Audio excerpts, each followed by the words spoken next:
Okay, well, that's very interesting on that side of it. But the other thing is I'm looking at data centres, the way they've been built have limited lifespan. Well, like the data centre might have been used 7, 8 years ago, and now it's quite inefficient. You've come in where you say, well, we can make this more efficient, we can reduce your costs, your OPEX, your ongoing, your 60 to 80%. Hang on, I've got a business to run. How can you implement this type of solution and make it cost effective without affecting my business? What processes do you put in place to provide that kind of solution? No doubts. I mean, any transformation implies change, and change does have an element of disruption. Aside from, I guess, solution, part of the solution set that Unisys does offer, which is our expertise, our experience, and a number of, as I would say, professional services to help organisations plan. And this can be upfront business planning work to sit down with the organisation and actually map out for us what are the objectives and the benefits that can be produced, and develop the sound business case. And we have ones to absolutely help them say, this is what you're going to achieve in terms of your savings and your time frame. We also offer services in terms of planning the transformations, and the areas we look at are just those that you said. What is the impact to your organisation? What are the process changes that do need to be considered?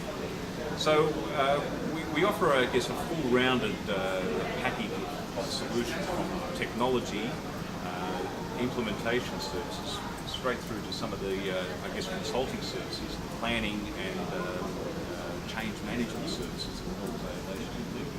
The ultimate goal is that to sit down with the business and come up with a plan that will meet the business objectives. And one of those, as you say, is to minimise the impact and change of the organisation. Have you got a typical example of, very briefly, how you've gone about that particular process for one particular organisation without naming an organisation? And some maybe special measures that you've had to put into place that mitigates the disruption. I'm not sure about the last part I can talk about, but I do have, there is one example. We actually have it as a case study where we sat down with a large financial institution in the United Kingdom. They had already developed a 5-year plan for this transformation, which their estimates was going to run into a couple of £100 million expenditure.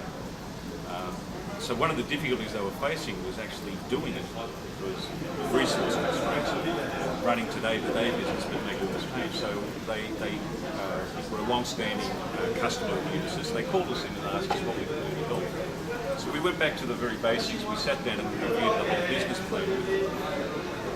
And we did business case analysis and financial analysis. And in the process, we actually presented a plan to them that showed a 30 million saving on what they themselves were suggesting they could do.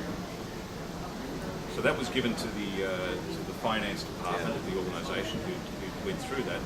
They were quite satisfied that the numbers did add up and were comfortable then to still proceed. So in the first case, we were able to go through and help the customer with that whole strategic plan. In terms of the change management, as we say, it has to be treated like any life cycle of a project. So development of the project management office, phasing the project into the various phases of a typical development exercise, and developing the appropriate plans, communications plans, change management, HR plans, all as part of the transformation exercise.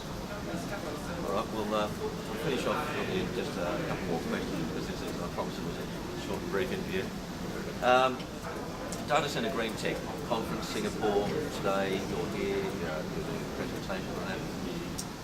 How do you see this conference as being a platform for you, and why did you do it? We participated in this conference before. We've been consistently for 10 years talking to customers about how to make better use of their infrastructure. We've certainly seen in the last 2 years that there's a lot more interest in what we're saying. Our relevance we see here, as I said, is we're not talking so much about how to make the data center efficient, as to what goes in the data center and how that drives the efficiency of what you need. we've seen, in the last 12 months, we've seen the customers that are facing the challenge of saying that they have to build a new data center. And our first question we've said is have you actually thought about what has to go in there? And in a lot of cases, they've gone, no. And we said, well, why don't we start with that? And then ask the question of what do you have to build? And when you take that approach, then suddenly they've seen that there's some immense value in just that whole question being addressed first. What do I need?